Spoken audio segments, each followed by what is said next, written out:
아멘. 할렐루야. 우리는 앞서 귀신 들렸던 한 사람을 고치신 예수님의 그 이적, 예수님의 그 사역을 우리가 보았습니다. 아무것도 할 수 없었던, 그저 귀신에 붙들리면 귀신의 말을 하고 귀신이 하라는 대로 조종당할 수밖에 없는 비참한 인생, 가까이 가기 어려운 그 상대, 그러한 비참한 인생을 예수님께서 치료해 주셨습니다. 귀신이 떠나가게 하여 주셨습니다.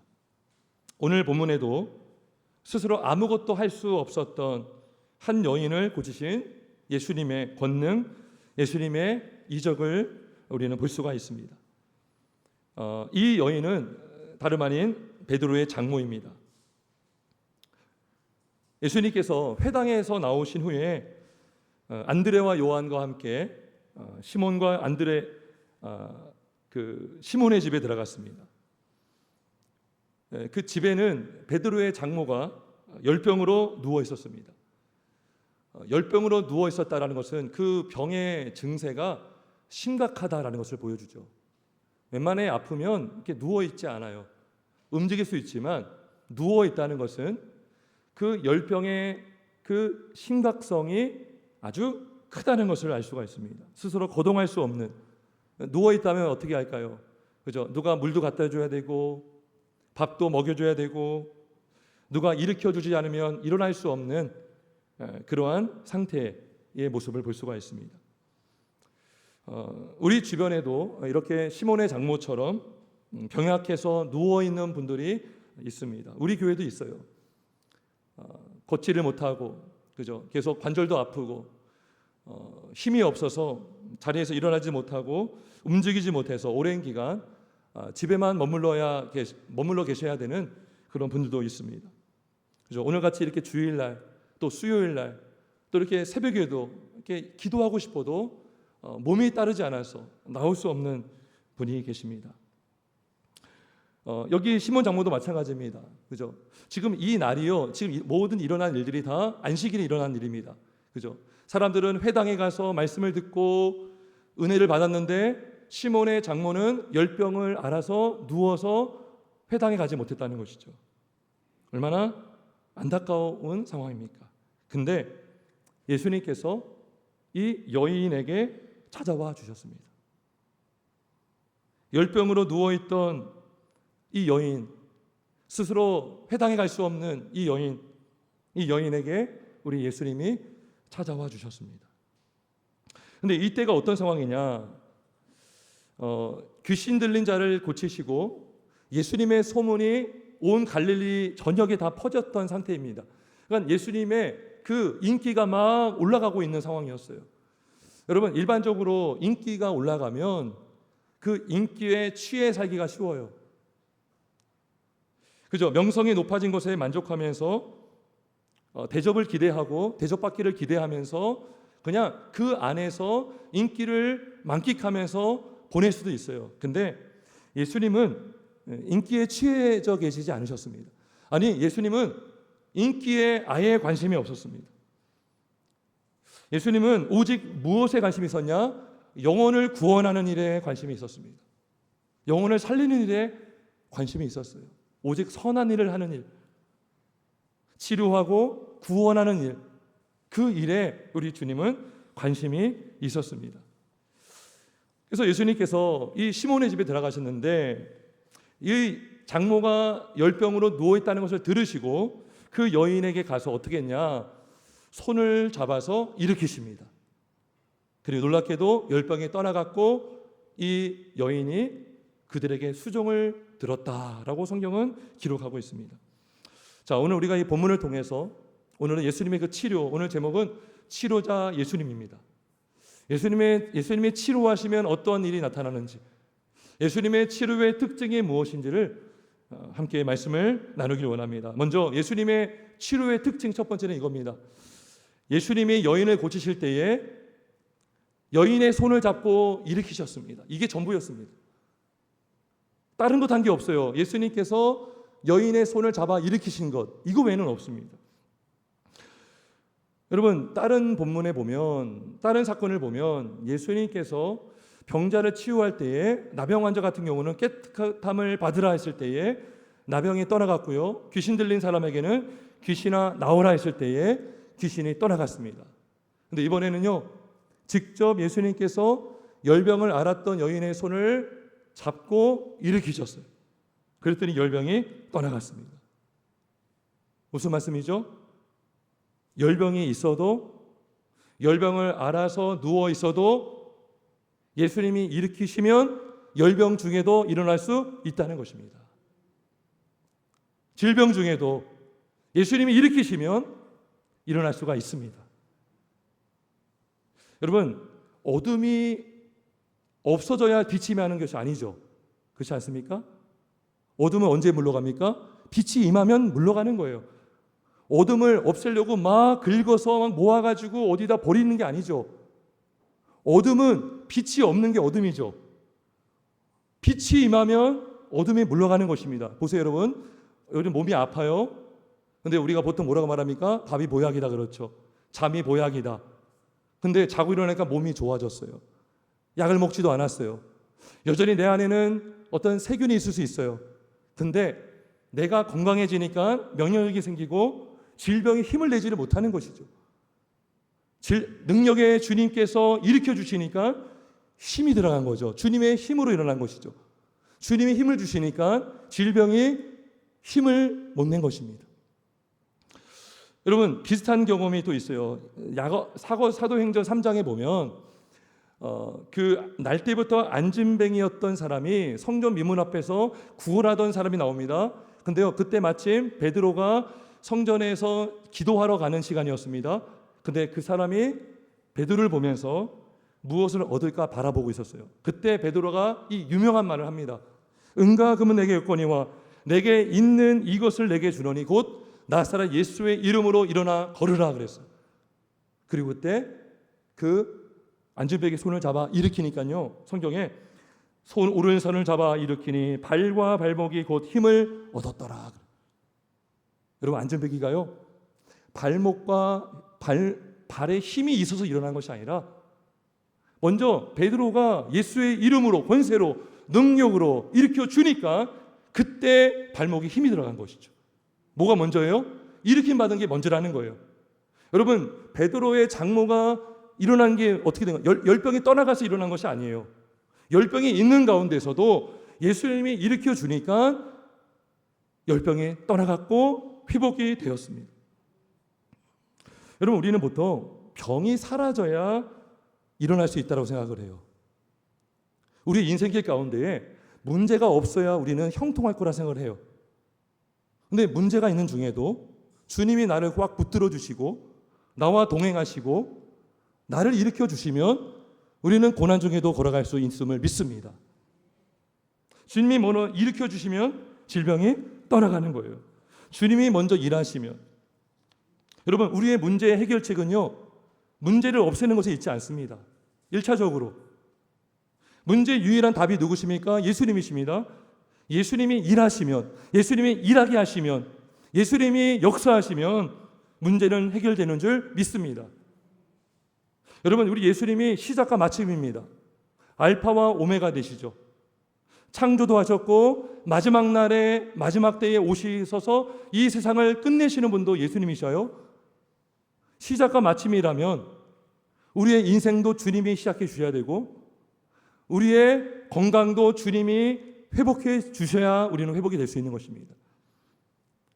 주님이 먼저 시작하실 때에 우리의 과정도 형통하고 마침도 잘 이루어질 수가 있는 것입니다. 여러분, 자녀의 진로 문제도 마찬가지죠. 결혼의 문제도 마찬가지입니다. 결혼이 안 된다 그러면 그 안 되는 문제만 우리가 골몰하죠. 거기에만 우리가 집중하죠. 아둥바둥하죠. 근데 여러분, 가만히 생각해 보세요. 누가 저와 여러분의 인생을 인도하십니까? 여러분, 누가 우리 자녀의 인생을 인도하십니까? 누가 자녀를 하여금 결혼하게 하십니까? 성경에는요, 말씀합니다. 하나님이 짝지어 주신 것이라고 말합니다. 하나님이 하실 수 있다는 것이죠. 그러면 우리가 할 것은 무엇입니까? 내 인생에 주님이 개입해 주셔야 되는 거예요. 주님이 내 인생에 개입도 안 하는데 내 힘으로 다 해놓고 마지막에 가서 요거 마무리해 주세요가 아니에요. 시작 전부터 주님 도와주세요. 병원도 마찬가지죠. 주님이 다 인도해 주셔야 되는 거예요. 선한 길로 인도해 주셔야 우리는 살아갈 수가 있습니다. 여러분, 주님이 우리의 자녀의 인생에 개입해 주시면, 우리 자녀가 우리 예수님을 만나게 되면, 우리 가정에 주님이 임재하시면 어둠이 물러가고 질병도 고침받을 줄 믿습니다. 여러분, 그래서 이 병들어 누웠던 여인을 주님이 먼저 만나 주셨고, 먼저 만져 주셨고, 먼저 일으켜 주심으로 질병이 떠나간 줄 믿습니다. 이 은혜가 저와 여러분에게 주의 이름으로 축원합니다. 여러분, 두 번째는요, 첫 번째는 주님이 먼저 일으켜 주셨다는 거고요. 두 번째는요, 예수님의 치료는 확실한 치료였다는 거예요. 확실한 치료였다는 거예요. 확실한 치료. 어떻게 알 수 있죠? 여러분, 장모가 낫다는 걸 어떻게 알 수 있어요? 질병이 떠나갔죠. 근데요, 장모가 바로 움직였어요. 그리고 제자들과 예수님을 수종들었죠. 이건 뭐예요? 치료가 확실하다는 거예요. 보통 회복기가 필요한데 바로 일어나서 그냥 이렇게 돕는 일을 한 거예요. 여러분, 아무리 명의라고 해도 의사는 실수를 할 수 있습니다. 인간은 실수를 안 할 수가 없어요. 그래서 의료사고도 많죠. 여러분, 의료 분쟁 사고가 얼마나 많습니까? 소송과 분쟁들이 끊이지 않습니다. 재수술을 하기도 합니다. 어느 때는요, 수술 전보다 수술 이후에 더 몸이 안 좋아지는 경우도 있어요. 차라리 치료받지 않았다면 더 좋았을 걸 후회하는 사람들도 많습니다. 근데 여러분, 예수님이 치료하시면 확실합니다. 부작용이 없습니다. 예수님이 치료하면 실수가 없으시는 하나님, 예수님께서 치료하시고 회복시켜 주십니다. 여러분, 왜 주님의 치료가 확실할까요? 왜냐하면 주님이 나를 만지셨기 때문인 것입니다. 주님이 저와 여러분의 창조주가 되시기 때문에, 하나님은, 예수님은 저와 여러분의 형편을 아시고 여러분의 약함을 아시고 여러분이 어디가 아픈지를 우리 주님은 누구보다도 잘 아십니다. 시편 139편 13절을 말씀해요. 주께서 내 내장을 지으시며 나의 모태에서 나를 만드셨나이다. 여러분, 모태에서 누가 잉태하게 하시고 만드셨어요? 우리 주님이 만드셨고, 내 내장, 내 모든 장기 다 주님이 만드셨어요. 그래서 시편 기자가 14절에 이렇게 고백하죠. 내가 주께 감사하오면 나를 지으심이 심히 기묘하심이니라. 그래요. 우리 예수님은 저와 여러분을 만드셨고 저와 여러분의 머리털도 다 세시는 분이세요. 여러분의 눈썹이 몇 개인지 다 아시고요, 여러분의 머리털이 몇 개인지를 다 아십니다. 왜냐하면 예수님이 만드셨기 때문이죠. 여러분, 자동차를 누가 가장 잘 알까요? 그 차를 설계하고 만든 사람이 가장 잘 알겠죠. 여러분, 이 유명한 일화를 아실 거예요. 미국에서 어떤 사람이 차를 몰고 가다가 차가 멈췄습니다. 근데 그 옆을 누가 남자가 지나고 있었어요. 그 고장난 차를 보고 그 남자가 곁에 가서 제가 이 차를 고칠 수 있습니다. 근데 그 남자가 당신 누구이길래 이 차를 고칠 수 있단 말입니까? 했을 때에 그 사람이 그랬죠. 내가 이 차를 만든 사람입니다. 이게 포드였어요. 포드. 여러분, 정비하는 분들도 있지만 그 차를 설계하고 구조를 다 알고 그 차를 A부터 Z까지 만든 사람만이 그 차를 완전히 알 수 있는 것처럼 우리를 모태에서부터 지으시고 형질이 생기기 전에도 우리를 택하시고 우리를 만드신 하나님, 예수님께서 저와 여러분의 형편과 우리의 모든 약점과 우리의 아픈 부위를 오직 예수님만이 정확하게 아십니다. 정확하게 아셔요. 그래서 치료해 줄 수 있습니다. 정확하게 치료해 줄 수 있습니다. 실수가 없으신 예수님, 능력이 한이 없으신 예수님, 주님이 고치시면 확실한 치료가 됨을 믿으시길 주의 이름으로 축원합니다. 주님은 완전한 치료자이십니다. 완전한 치료자이세요. 여러분, 그렇다고 해서 병원에 가지 말라는 것이 아닙니다. 의사에게 치료를 받지 말라는 것이 아닙니다. 약을 먹지 않아도 된다는 것이 아니라 먼저 완전한 치료자 되시는 주님을 신뢰하면서 주님께 의지하면서 병원도 이용하고 약도 이용하라는 것이죠. 여러분, 우리는요 보통 이럴 때가 많아요. 먼저 우리는 의학을 먼저 딱 생각합니다. 먼저 우리가 병원 다 정하고 의사 다 정하고. 근데요, 주님을 신뢰한다는 게 뭔가? 의사를 정하는 것까지도 기도하는 거예요. 요즘 얼마나 의료사가 많아요. 주치의가 수술하지 않고 인턴이 수술해서 막 의료사고 나는 경우도 있죠. 의사도 잘 만나야 되고요, 약도 잘 받아야 돼요. 여러분, 무조건 약이라고 해서, 비싼 약이라고 해서, 비싼 보약이라고 해서 잘 듣는 것이 아니라 그 약이 내 안에 받게 하시는 분이 누굽니까?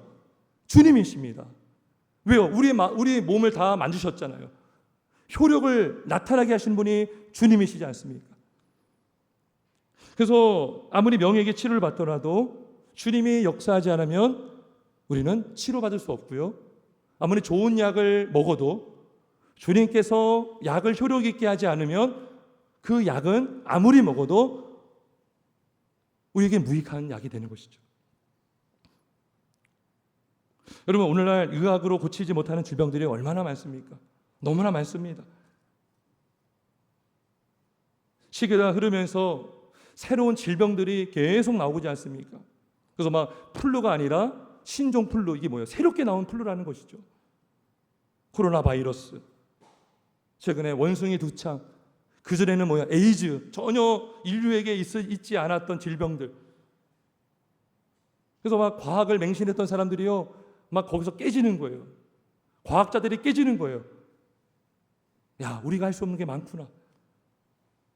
여러분, 질병이 생기는 속도가요, 의학이 그 속도를 따라갈 수가 없어요. 다 치료제가 개발되면 또 다른 변이가 생겨요. 그러니까 주님이 치료해 주셔야 되는 거예요. 그 어떤 질병도 주님이 해주셔야 되는 줄 믿습니다. 주님이 일하시면 우리는 수술을 받기 전에도 나을 수 있어요. 약을 먹기 전에도 나을 수가 있습니다. 실제로 그런 사례들이 많아요. 몇 달 뒤에 와서 검사받고 그 다음에 수술날짜 잡으시다 했는데 갔더니 안에 있던 것이 없어지고, 의사들이 이해를 못하는 것이죠. 여러분, 베드로의 장모가 어떤 약을 먹어서 난 게 아니에요. 예수님이 일으켜 준 거 외에는 없어요. 그 안에 뭐 어떤 물질이 투여가 된 것이 아니라고요. 예수님께서 잡아 일으키니까 그냥 열병은 떠났습니다. 그래서 여러분, 주님이 완전한 치료자이심을 믿기를 주의 이름으로 축원합니다. 이 믿음을 갖고 우리는 간절히 기도할 수가 있습니다. 야고보서 5장 15절 말씀합니다. 믿음의 기도는 병든 자를 구원하리니 주께서 그를 일으키시리라. 누가요? 주께서 그를 일으키시리라. 믿음의 기도는 병든 자를 구원할 수가 있습니다. 시편 35편 13절도 말씀합니다. 여호와께서 그를 병상에서 붙드시고 그가 누워 있을 때마다 그의 병을 고쳐 주시나이다. 무슨 말이에요? 질병 전에도, 질병 초기에도, 내가 치료를 받고 있는 중에도 늘 누구만을 의지하라는 것입니까? 주님만을 의지하라는 거예요. 병상에서 붙드시는 주님만을 바라보고 주님께만 소망을 두라는 것입니다. 그의 병을 고쳐 주시나이다. 이러한 치료의 역사가 저와 여러분에게 나타나길 주님의 이름으로 축원합니다. 그래서 주님의 치료는 어떻다고요? 확실한 치료입니다. 확실한 치료. 자, 마지막 세 번째. 자, 주님의 치료는 즉각적인 변화로 나타났어요. 즉각적인 변화 나타났어요. 여러분, 어떤 사람이 그 심한 병에 걸렸다가 치료를 받으면 회복기라는 것이 필요합니다. 재활이 필요하다는 것이죠. 몸을 보신도 해야 돼요. 근력도 해야, 운동도 해야 되고 잘 먹어야 됩니다. 그런데 놀라운 것은 시몬의 장모는 열병이 떠났고 즉시 수종 들었다는 거예요. 즉시 회복이 되었다는 것입니다. 여러분, A부터 C까지 가려면 B를 거쳐야 되죠. A, B, C가 돼야 됩니다. 근데 A에서 바로 C가 된 거예요. 이 단계를 뛰어넘게 하신 거죠. 그리고 이 여인이 섬김만을 받아야 하는 인생이었지만 이제 남을 도와줄 수 있는 그런 사람이 되었다는 건 뭡니까? 이건 예수님의 기적을 보여주신 것입니다. 자연적인 현상으로 나타난 것이 아니라 절대적인 예수님의 기적과 이적으로 이 여인을 치료해 줬다라고 우리는 볼 수가 있습니다. 어떠한 단계를 거친 것이 아니라 즉각적으로 치료해 주신 역사, 회복해 주신 역사, 이 역사를 우리 주님이 이루어 주셨습니다. 저는 짧지만 목회를 하면서 이런 기적들을 많이 보았습니다. 여러분, 단순히 치료의 부분만이 아니라 주님의 은혜를 경험한 분들이 이렇게 변화되는 모습을 저는 많이 보았습니다. 여러분, 어떤 이분들의 변화는 거창한 것이 아니었어요. 주님의 은혜를 경험하고 치료를 경험해서 나 당장 신학교 가겠습니다. 선교사가 되겠습니다. 저 이슬람 국가에 가서 순교를 당하겠습니다. 이런 거창한 이런 것이 아니에요. 아주 작은 변화였습니다. 근데 그것이 너무나 뚜렷한 변화였어요. 이런 거 여러분, 예전에는 막 억지로 막 어떤 일을 해요. 근데요, 막 기쁨으로 막 섬기는 거예요. 여러분, 이것이 인간의 힘으로 될까요? 누가 억지로 하라고 하면 몇 번 할 수 있어요. 근데 그 표정은 기쁘지 않아요.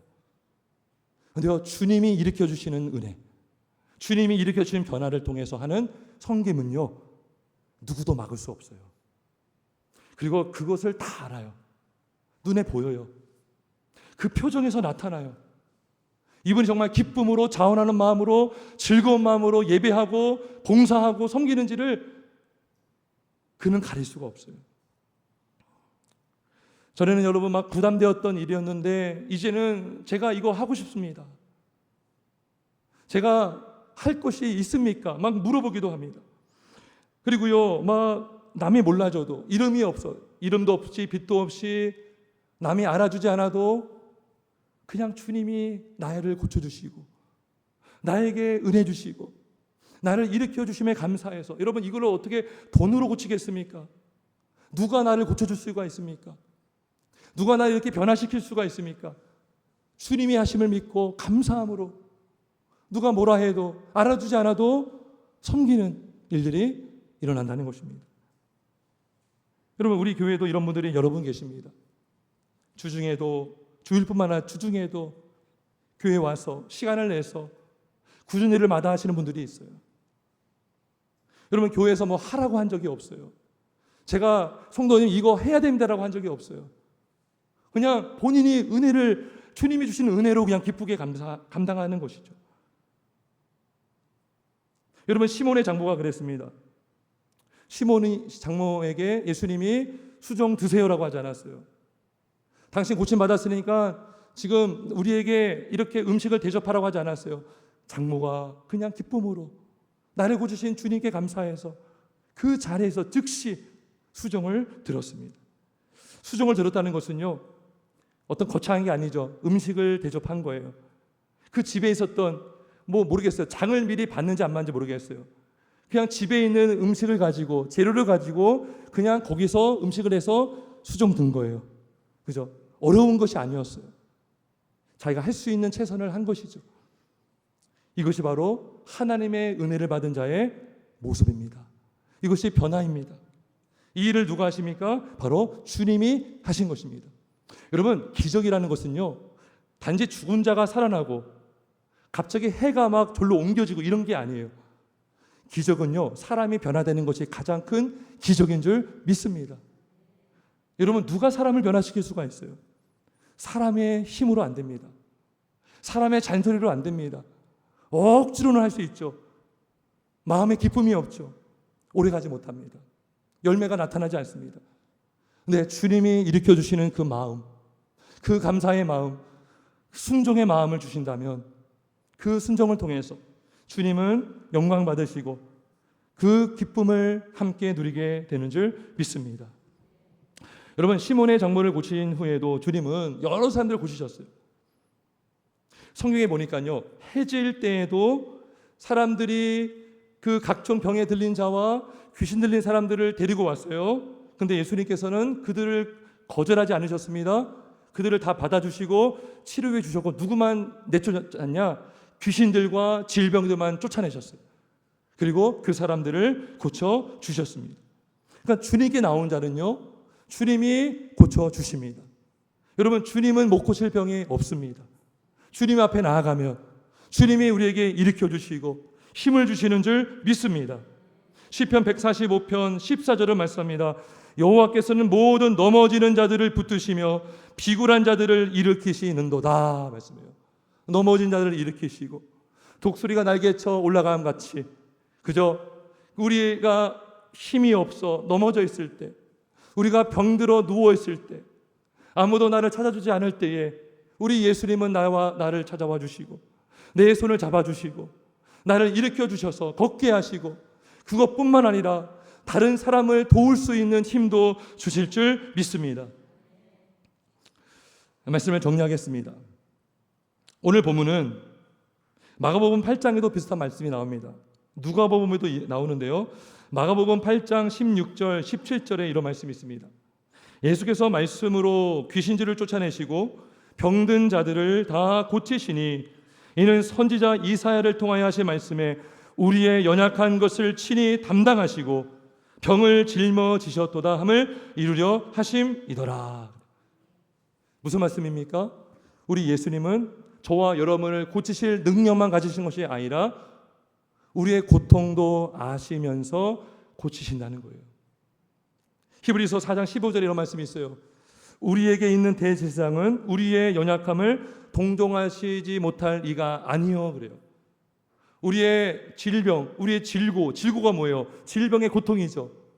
우리의 질병의 고통을 다 아시고, 오히려 예수님은 우리가 받고 있는 질병의 고통보다 더 큰 고통을 받으셨습니다. 채찍에 맞으시고 십자가에 달려 죽기까지 고통을 당하시고 우리를 위해 죽으신 분이 예수님이십니다. 이사야서 53장 4절에 보면 그는 우리의 질고를 지셨다라고 말합니다. 우리의 슬픔을 예수님이 당하셨다라고 말씀해 주고 있어요. 그러니까 예수님은 하나님으로서 우리 인간의 모든 연약함을 모르고선 도와주신 것이 아니라 우리보다 더 큰 고통을 당하셨고, 그 고통을 당하셨기 때문에 고통당한 자를 일으켜 줄 수 있다는 것이죠. 병으로 고통받고 있는 여러분, 모든 병의 근원이 어디 있습니까? 다 죄에서 나온 것입니다. 죄에서.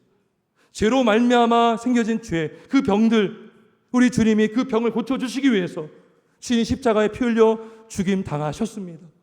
그리고 우리를 위하여 부활하심으로 예수 믿는 자를 이제 다시 부활하게 하실 줄 믿습니다. 여러분, 오늘날 많은 사람들이요, 이 시몬의 장모처럼 누워 있어요. 병들어 누워 있어요. 그러면 누워 있는 사람만 힘든 것이 아니라 그 가족도 힘들어요. 여러분, 장애를 갖고 있는 자녀가 있는 가정 얼마나 힘듭니까? 그 한 사람을 돌보기 위해서 부모님은 어디를 못 가요. 치매를 앓고 있는 부모님이 있어요. 여러분, 자식들이 얼마나 고통을 받습니까? 여러분, 그 고통을 여러분, 우리 주님만이 치료할 수 있습니다. 여러분, 주님이 치료하시는데요, 근데 이 땅에서는 언젠가는 또 병에 들어요. 주님의 나라가 임했지만 완전하게 않기 때문인 것입니다. 여전히 사단마귀가 우리를 유혹하고, 때로는 우리는 질병도 걸릴 수 있는 연약한 존재예요. 하지만 마지막 날이 오면 우리 육체가 부활하여서 영원한 나라, 영원한 천국에 들어가면 더 이상 질병이 없게 될 줄 믿습니다. 더 이상 사망이 없게 될 줄 믿습니다. 더 이상 질병의 고통이 없게 될 줄 믿습니다. 여러분, 주님이 그 나라의 왕이십니다. 그래서 여러분, 계시록 21장 4절에 이런 말씀이 있습니다. 모든 눈물을 그가 그 눈에서 닦아주시니 다시는 사망이 없고 애통하는 것이나 곡하는 것이나 아픈 것이 다시 있지 아니하리니 처음 것들이 다 지나갔음이로라. 이 땅에 질병의 고통이 있지만 주님의 치유로 회복될 수 있고, 마지막 때가 되면, 마지막 날에 주님의 나라에 들어가면 영원한 고통이 없는 나라에서 영생을 누리며 살게 될 줄 믿습니다. 우리 주 예수를 믿으시길 바랍니다. 믿으면 이 영생을 받습니다. 믿으면 이 영생을 이 땅에서도 누릴 수가 있습니다. 마지막 날에 몸이 부활한 채로 영원토록 주님과 함께 예배하며 기뻐하며 이 땅에서 결코 맛보지 못했던, 경험하지 못했던 완전히 다른 차원의 그 기쁨이 영원한 천국에서 누리게 될 줄 믿습니다. 그 날을 바라보시면서 주님의 치료를 소망하시면서 믿음의 기도는 병자를 구원하신다는 그 약속을 믿으면서 믿음으로 승리하시는 저와 여러분 되길 주님의 이름으로 축원합니다. 기도하겠습니다.